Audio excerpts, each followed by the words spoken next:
ইফতার special এই মজাদার ডিম চপটা যদি থাকে কাঁচা আলু দিয়ে ঝটপট তৈরি করে ফেললাম। হ্যালো ফ্রেন্ডস, আসসালামু আলাইকুম। আজকে রেসিপিতে স্বাগতম জানাচ্ছি।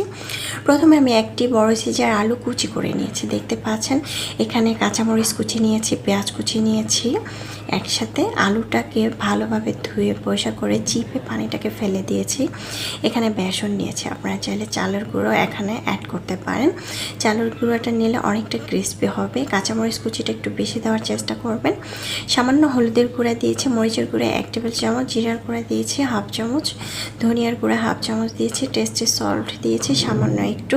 টেস্টি সল্টটা দিলে খেতে কিন্তু দারুণ লাগবে। পরিমাণ মতো লবণ দিয়েছি। এখন খুব ভালো করে মেখে নিচ্ছি। দেখতে পাচ্ছেন এই ডিম চপটা খেতে এত বেশি মজা হয়েছিল। ঝটপট কাঁচা আলু দিয়ে কিন্তু তৈরি করা যায়। যারা নতুন রাঁধুনি তারা অবশ্যই স্টেপগুলো খেয়াল রাখতে হবে। খেয়াল করে এই রেসিপিটা ট্রাই করে দেখতে পারেন। খেতে এত বেশি মজা হয়েছিল, বাসার সবাই অনেক বেশি পছন্দ করেছিল। Just wow. যাই হোক, আলহামদুলিল্লাহ। এখন আমি আগে থেকে একটি ডিম সিদ্ধ করে নিয়েছি। একটি ডিম দিয়ে পরিবারের সবাই খেতে পারবে। ডিমটাকে সিদ্ধ করে মাঝখান থেকে ছোট ছোট করে ছুরির সাহায্যে কেটে নিয়েছি, দেখতে পাচ্ছেন। এখন হাতের মধ্যে তেল মালিশ করে কিন্তু এটা এভাবে আমি কীভাবে তৈরি করছি সেটা আপনারা একটু খেয়াল করলে কিন্তু পেরে যাবেন। দেখতে পাচ্ছেন এভাবে করে কিন্তু আমি সবগুলো তৈরি করে নিব। এই ডিম চপটা বিশ্বাস করেন, আমাকে বলে যে প্রতিদিন রাখতে। আমরা যে ডিম চপ খাই একটা করে, তবে আমরা একটা ডিম দিয়ে কিন্তু পরিবারের 5-6 জন খেতে পারবো। যেভাবে আজকে তৈরি করছি এভাবে ট্রাই করতে পারেন বাসায়, খেতে দারুণ হয়েছিল। চুলায় একটি প্যান বসিয়ে পর্যাপ্ত পরিমাণ তেল দিয়েছি। তেলটা গরম করে নিয়েছি 80%-এর মতো। তারপর আমি এক এক করে ছেড়ে দিচ্ছি। দেখতে পাচ্ছেন তেলটা অবশ্যই গরম করে দিতে হবে। অনেক সময় প্যানটার মধ্যে তেলটা গরম করে না দিলে প্যানের মধ্যে লেগে যায়, তাই প্যানটাকে ভালোভাবে গরম করে কিন্তু দিতে হবে। এখন আমি সবগুলো কিন্তু আমার দেওয়া হয়ে গিয়েছে। এখন আমি চুলার আঁচটা 80% করে এটাকে ধৈর্য ধরে চুলার পাশে দাঁড়িয়ে এটাকে ভেজে নেব। দেখতে পাচ্ছেন।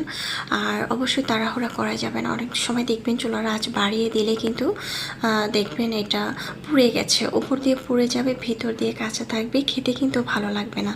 তাই ধৈর্য ধরে চুলার পাশে দাঁড়িয়ে কিন্তু এটাকে তৈরি করতে পারেন। আর অবশ্যই টেস্টি সল্টটা দেওয়ার চেষ্টা করবেন। খেতে দারুণ হয়েছিল। আর না চাইলে স্কিপ করতে পারেন, তবে দিলে খেতে দারুণ লাগবে।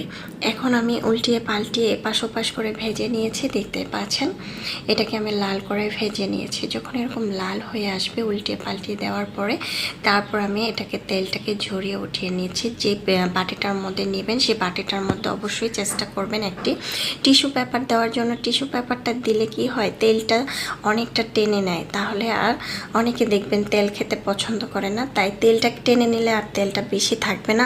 আর এটা খেতে এত বেশি মজা হয়েছিল, বিশ্বাস করেন। আপনার বাসায় একবার হলেও ট্রাই করেন, খেতে দারুণ হয়েছিল। অল্প উপকরণ দিয়ে কিন্তু বাসায় ঝটপট এই মজাদার রেসিপিটা ট্রাই করতে পারি। সবগুলো উঠিয়ে নিয়েছি। মাশাআল্লাহ, দেখতে যেমন সুন্দর হয়েছে, খেতেও কিন্তু দারুণ মজা হয়েছিল। ঝটপট চাইলে এই মজাদার রেসিপিটা আমরা তৈরি করে নিতে পারি।